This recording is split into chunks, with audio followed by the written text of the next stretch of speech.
Yesterday I was talking about two literary concepts. One of them is criticism and the other is critique. So I was talking about criticism versus critique.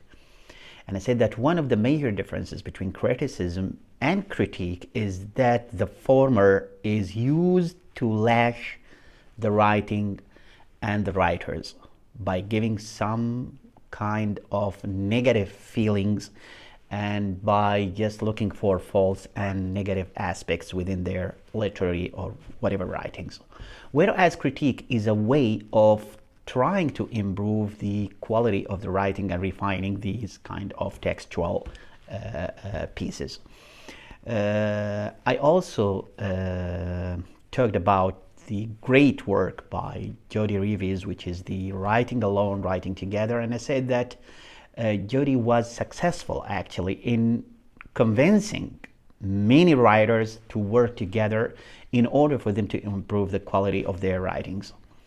And even in the writing groups, you know, or she gave actually golden advice on how to improve the writing by looking at different thoughts from different minds. I just want to summarize the key point he said about the differences between criticism, which was then improved to be the kind of constructive criticism, versus critique.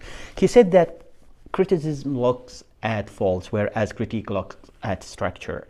He said also that criticism looks at what is lacking, whereas critique looks at what works or what is working. He condemns also the writer by criticizing, which is criticism, whereas in critique we look at clarification from the writer. He also said that criticism is negative, whereas critique is positive.